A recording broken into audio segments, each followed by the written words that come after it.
pas du tout un exploit qu'on essaie de faire, c'est-à-dire de remplacer quelque chose par autre chose.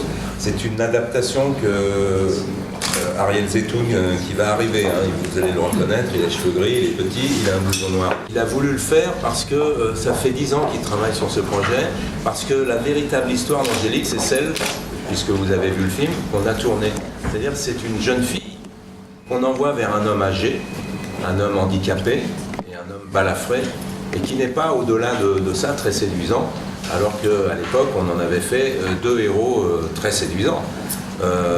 Voilà, et cette aventure humaine, c'est-à-dire cette histoire d'amour et romanesque, elle méritait le détour parce que, encore une fois, c'est un siècle très particulier, le siècle Louis XIV, avec les compromis à la cour, avec des émotions très négatives en fonction de la réussite des autres. Vous voyez, on est dans le même siècle qu'aujourd'hui, sauf que là, on est en chapeau, en botte et avec une épée.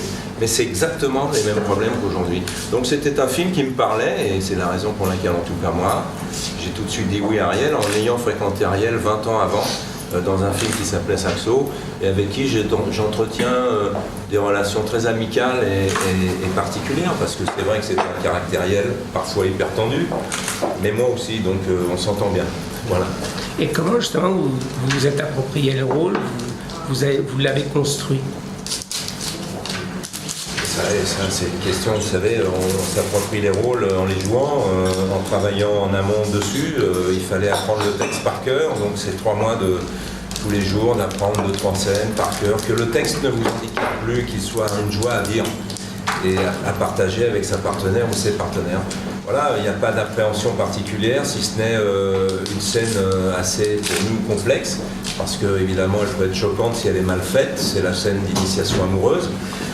Là, évidemment, tout le monde pense que c'est simple et facile. Moi, on est là pour vous le dire, c'est pas simple et facile. Mais dans l'amitié, dans le respect, dans le compromis qu'on a à faire ensemble, on la joue et sans problème. C'est ça qui m'a le plus dérangé dans toute l'aventure de ce film, à penser. Une fois à faire, non, ça m'a pas dérangé, j'étais en costume, j'étais un personnage. Mais à penser, oui, ça me dérangeait parce que je l'ai jamais fait. Je me suis jamais autorisé ça et là je n'allais pas rater un rôle de ce genre et un rôle pareil, enfin pour m'amuser en tout cas, hein. Après chacun pourra dire ce qu'il veut de ce rôle et de ce film, ça c'est pas mon problème. Moi l'important aujourd'hui à l'âge que j'ai, c'est de vivre mes moments et intensément, et je n'ai plus de temps à perdre sur quoi que ce soit, même la plaisanterie de la discussion qu'on pourrait avoir, j'ai aimé le film, j'ai pas aimé. Moi, j'ai aimé le faire et c'est tout ce qui compte pour moi. Et j'ai aimé mes partenaires et c'est tout ce qui compte pour moi. Et j'ai un grand bonheur à être là devant vous avec ce film-là. Maintenant, l'appréhender, le film, il faut travailler en amont. Il faut, quand on a un combat d'escrime aussi violent à faire, il faut travailler 5 heures par jour pendant 5 semaines avec les cascadeurs en question. Voilà, et c'est heureux de voir qu'à un certain moment de sa vie, on peut encore opérer là-dedans. Voilà, c'est tout bête. Alors, j'y retrouverai que du plaisir, du bonheur, de la joie et maintenant un peu de trac. C'est maintenant qu'on a le trac, c'est parce que vous le voyez et parce que vous avez le droit de le juger et sans qu'on puisse vous le reprocher si vous n'avez pas aimé. Voilà, c'est tout. Parce qu'en même temps, c'est un personnage qui vous ressemble. Quelque part, il est libre et hors le système. Vous savez, on n'est jamais vraiment libre, mais on est hors du système, oui, ouais, mais libre, oui, peut-être, mais c'est peut-être pour ça que M. Zeytoun est venu me chercher, parce qu'il me connaît depuis longtemps et il sait que je n'ai jamais rien truqué dans mes émotions.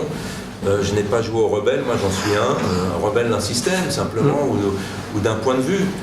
Mais amoureux du cinéma et amoureux des gens qui le font, pas tous bien évidemment, mais j'ai un énorme plaisir à faire ce travail qui pour moi au départ n'était qu'une solution, une combine, et qui est devenu un vrai métier, puisque quand je vais mourir, on dira l'acteur Gérard Lanvin est mort, donc j'ai été acteur finalement, alors que je pensais pas une demi-seconde l'être dans mon parcours, c'était pas une intention ni une envie de ma part, et j'ai eu cette chance de pouvoir le faire, et aujourd'hui de pouvoir jouer dans un film où l'émotion est permanente et où je me retrouve en tant qu'acteur vraiment.